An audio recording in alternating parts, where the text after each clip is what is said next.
Hello बच्चों, आज हम लोग इस वीडियो में क्रिया को पढ़ेंगे। वर्ब को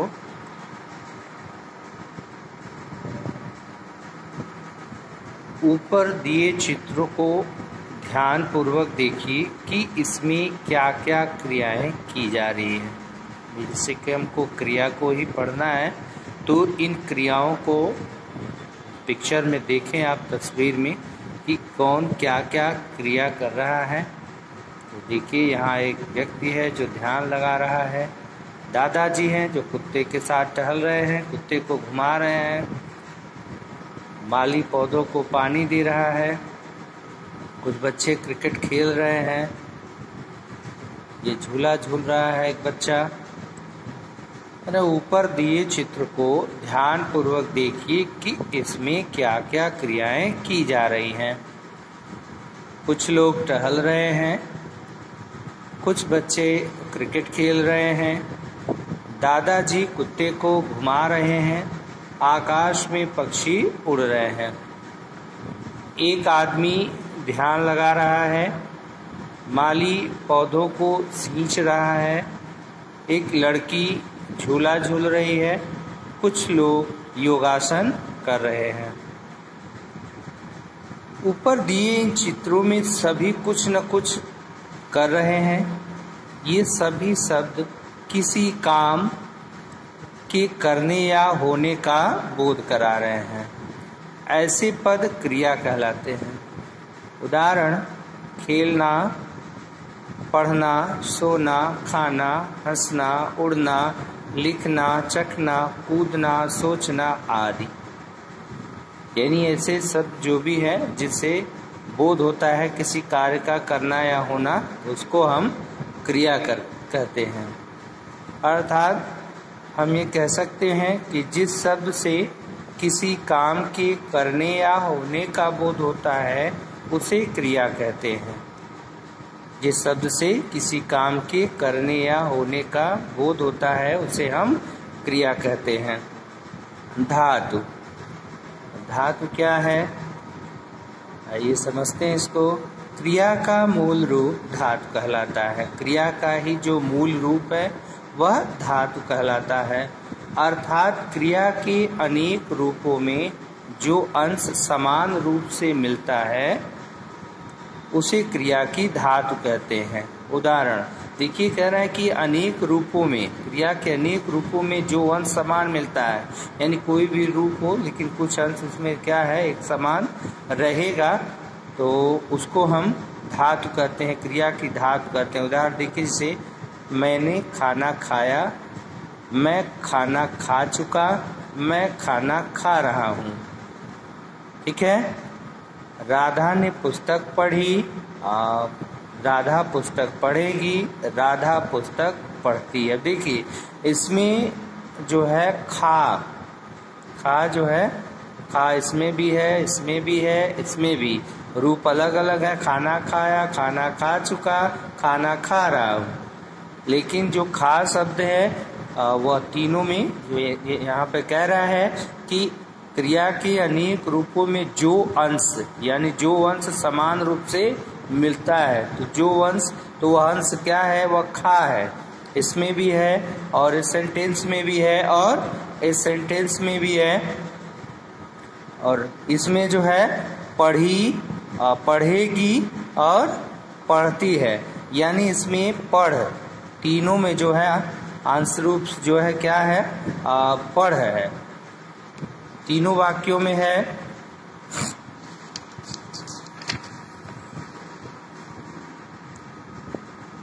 पिछले पृष्ठ पर दिए वाक्यों में आपने देखा कि पहले 3 वाक्यों में खा तथा दूसरे 3 वाक्यों में क्रिया का समान रूप है। दूसरे 3 वाक्यों में पढ़ जो है वह क्रिया का समान रूप है। अतः खा और पढ़ क्रिया का धातु रूप है, जो मैंने आपको पहले ही बताया है कि तीनों में देखिए सभी रूपों में जो अंश मिलते हैं समान रूप से, तो पहले में खा और दूसरे में पढ़, अतः खा और पढ़ क्रिया का धातु रूप है। इसी को हम धातु रूप कहते हैं। क्रिया का धातु। इसमें ना जोड़ने से क्रिया का सामान्य रूप बनता है। जैसे हंस है, लिख, ये धातु रूप है, मूल रूप है, और यह सामान्य रूप यानी ना जुड़ गया है इसमें। हंसना, लिखना, सोना, देखना। क्रिया के भेद। क्रिया के दो भेद होते हैं। क्रिया कितने भेद होते हैं? दो भेद। कौन कौन? पहला अकर्मक क्रिया और दूसरा सकर्मक। अकर्मक यानी कर्म रहित और सकर्मक यानी कर्म के साथ। देखिए पहला अकर्मक क्रिया, जिस क्रिया में कर्म नहीं होता, यानी जिस क्रिया में अकर्मक यानी कर्म रहित, तो जिस क्रिया में कर्म नहीं होता उसे अकर्मक क्रिया कहते हैं। अंकिता नाचती है, पक्षी उड़ रहे हैं। ये दो सेंटेंस दिया हुआ है, अंकिता नाचती है और पक्षी उड़ रहे हैं। तो यहाँ पर जो है ये अकर्मक क्रिया है क्योंकि इसमें कर्म नहीं है। इन दोनों क्रियाओं में क्रिया का फल सीधे कर्ता पर पड़ रहा है, जबकि कर्म पर पड़ना चाहिए क्रिया का फल। कर्ता पर पड़ रहा है, कर्म पर नहीं, कर्म है ही नहीं। इन क्रियाओं का कोई कर्म नहीं है, अतः यह कर्मक क्रियाएं हैं। यानी क्रिया का फल जो है कर्म पर पड़ता है, ठीक है, जिस पर पड़ता है वही कर्म है। यहाँ पर कर्म नहीं है और इसका फल सीधे किस पर पड़ रहा है? कर्ता पर। कर्ता पर पड़ रहा है, इसकी वजह से यह अकर्मक क्रिया है। दूसरा है सकर्मक क्रिया। सकर्मक क्रिया यानी कर्म के साथ, सकर्मक कर्म के साथ, और अकर्मक यानी कर्म के बिना। तो यहाँ सकर्मक, यहाँ कर्म है। जिस क्रिया का फल कर्म पर पड़ता है, अर्थात जिस क्रिया का कर्म होता है उसे सकर्मक क्रिया कहते हैं। टोकरी में फल रखे हैं, रीता कविता सुना रही है। टोकरी में फल रखे हैं, इन वाक्यों में रखे हैं तथा सुना रही है क्रियाएं हैं, तथा इन क्रियाओं का फल कर्म अर्थात फल और कविता पर पड़ रहा है। फल कर्म अर्थात फल और कविता पर पड़ रहा है, ये दोनों रखे हैं, सुना रही है क्रियाओं के कर्म हैं, अतः ये सकर्मक क्रियाएं हैं। सकर्मक क्रिया के दो भेद होते हैं। सकर्मक क्रिया के दो भेद होते हैं। कौन कौन? देखिए, एक कर्मक और द्विकर्मक। अब यहाँ कर्म आप पढ़े हैं, और सकर्मक क्रिया को कर्म के साथ होती है क्रिया, क्रिया के साथ कर्म होता है सकर्मक में। और सकर्मक भी दो प्रकार के होते हैं, यानी एक कर्मक क्रिया और द्विकर्मक क्रिया। अब एक कर्मक क्रिया क्या है, आइए देखते हैं पहले। एक कर्मक क्रिया, जिस वाक्य में क्रिया का केवल एक कर्म होता है उसे एक कर्मक क्रिया कहते हैं। यानी जिस वाक्य में क्रिया का केवल एक ही कर्म होता है, नाम से ही पता चल जा रहा है एक कर्मक क्रिया, यानी एक कर्म के साथ क्रिया केवल एक कर्म होता है उसे एक कर्मक क्रिया कहते हैं। इसमें क्रिया से क्या प्रश्न करने पर उत्तर मिलता है। उदाहरण देखिए, मुर्गी दाना चुग रही है, बिल्ली दूध पी रही है। अगर हम प्रश्न करते हैं मुर्गी दाना चुग रही है, इसमें जानने के लिए प्रश्न करते हैं, तो कहेंगे कि मुर्गी क्या चुग रही है, तो उत्तर हमको मिलता है क्या? दाना। दाना चुग रही है। बिल्ली दूध पी रही है, बिल्ली दूध पी रही है। क्या पी रही है? उत्तर मिला हमको दूध, बिल्ली दूध पी रही है। इसलिए यह क्या है? एक कर्मक क्रिया है। और द्विकर्मक क्रिया, जिस वाक्य में क्रिया के दो कर्म होते हैं उसे द्विकर्मक क्रिया कहते हैं। नाम से ही पता चल जा रहा है कि यहाँ द्विकर्मक यानी दो कर्म की क्रिया है, उसे द्विकर्मक क्रिया कहते हैं। इसमें क्रिया से क्या तथा किसको का प्रश्न करते हैं। देखिए यहाँ सिर्फ क्या प्रश्न किए हैं, एक कर्मक क्रिया थी, यहाँ द्विकर्मक है, तो यहाँ क्रिया से क्या तथा किसको प्रश्न करेंगे जानने के लिए। आइए उदाहरण देखते हैं। माली पौधों को पानी दे रहा है, नर्स रोगी को दवा पिलाती है। माली पौधों को पानी दे रहा है और नर्स रोगी को दवा पिलाती है। अब क्या पिलाती है? दवा पिलाती है। किसको पिलाती है? रोगी को पिलाती है। कौन पानी दे रहा है? माली दे रहा है। किसको दे रहा है? पौधों को दे रहा है।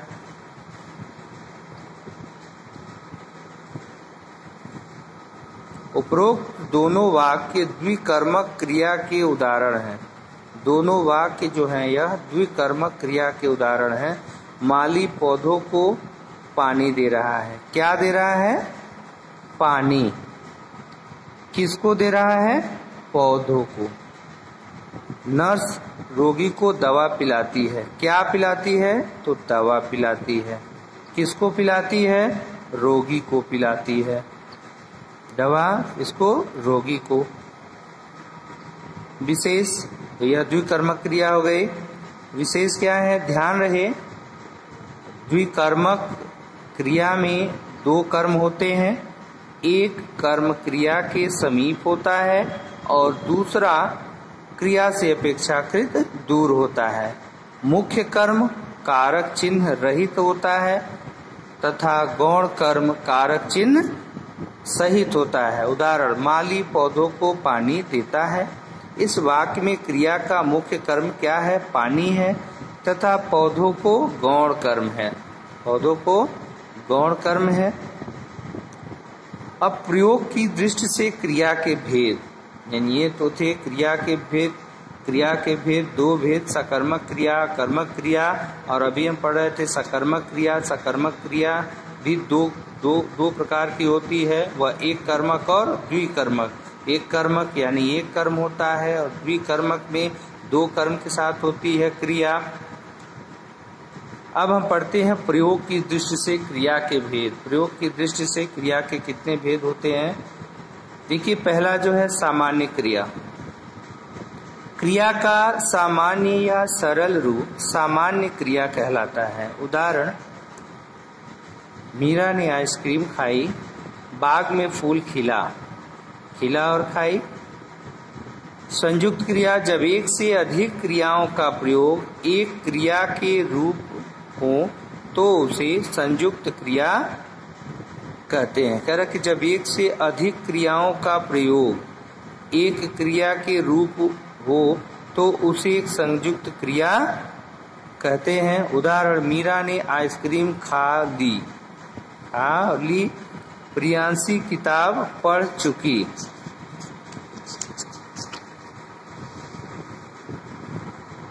तीसरा जो है पूर्वकालिक क्रिया। पूर्वकालिक क्रिया वह क्रिया जो मुख्य क्रिया से पहले होती है, उसे पूर्वकालिक क्रिया कहते हैं। पूर्वकालिक यानी ये बता रहा है पूर्वकालिक क्रिया, यानी पूर्व मतलब पहले, काल मतलब समय, और क्रिया, ठीक है, यानी एक क्रिया से पहले उसके पूर्व, उसके पहले जो है कोई क्रिया जो है संपन्न हो गई रहती है, पूर्वकालिक क्रिया कहते हैं। मीरा आइसक्रीम खाकर पढ़ने लगी, तो यहाँ पर खाकर जो है क्या हो जाएगा, यह पूर्वकालिक क्रिया हो जाएगी। यह मुख्य क्रिया है पढ़ने लगी, और इसके पहले क्रिया पूर्वकालिक क्रिया है, यानी खाना खाई उसके बाद पढ़ने लगी। बाग में फूल खिलकर मुरझा गया। बाग में फूल खिलकर मुरझा गया। मुरझाना जो है मुख्य क्रिया है और खिलकर जो है अपूर्वकालिक क्रिया है। आइए देखते हैं, इसमें अधिकांशतः क्रिया के साथ कर लगा होता है। भाई वह नहा कर स्कूल चला गया, वह खाकर सो गया, ठीक है, तो कर लगा होता है। जैसे उपरोक्त दोनों वाक्यों में खाकर, खिलकर पूर्वकालिक क्रियाएं हैं। मीरा ने दो क्रियाएं की, खाने की और पढ़ने की। पहले खाया फिर पढ़ा। इस प्रकार खाकर जो है वह पूर्वकालिक क्रिया है। नंबर 4, प्रेरणार्थक क्रिया।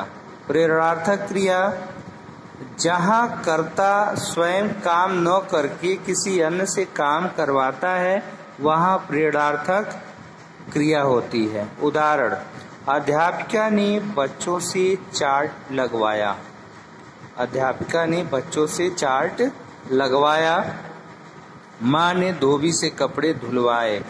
धुलवाए और लगवाया, यह क्या है? क्रिया तो हुई लेकिन प्रेरणार्थक, क्योंकि यह क्रिया स्वयं न करके किसी अन्य के द्वारा करवाई गई। जैसे अध्यापिका द्वारा बच्चों से चार्ट लगवाने की क्रिया हुई और माँ के द्वारा धोबी से कपड़े धुलवाने की क्रिया हुई। उपरोक्त दोनों वाक्यों में अध्यापिका तथा माँ ने स्वयं काम न करके क्रमशः चार्ट लगवाने तथा कपड़ा धुलवाने का कार्य बच्चों तथा धोबी से करवाया। अतः लगवाया तथा धुलवाए प्रेरणार्थक क्रिया है। प्रेरणार्थक क्रिया में क्रिया के साथ आ अथवा वा जुड़ जाता है। जिससे पढ़ना का पढ़वाया, लिखना लिखवाया, बनाना बनवाया, खरीदवाया और यहाँ पर सिलवाया, पिलवाया। ठीक है। अब हम आते हैं नंबर 5, नाम धातु क्रिया पर। नाम धातु क्रिया जब किसी संज्ञा, सर्वनाम या विशेषण का प्रयोग क्रिया की तरह किया जाता है। जब किसी संज्ञा, सर्वनाम या विशेषण का प्रयोग क्रिया की तरह किया जाता है तो उसे नाम धातु क्रिया कहते हैं। कैसे? रीता और मीता कब से बतिया रही हैं। राधा ने अपनी साड़ी रंगवाई, तो रंगवाई और बतिया। ठीक है। उपरोक्त दोनों वाक्यों की क्रियाएं बतिया तथा रंगवाई क्रमशः बात तथा रंग से बनी है, इसलिए इसे नाम धातु क्रिया कहते हैं। यह नाम धातु क्रिया कहलाती है। ठीक है।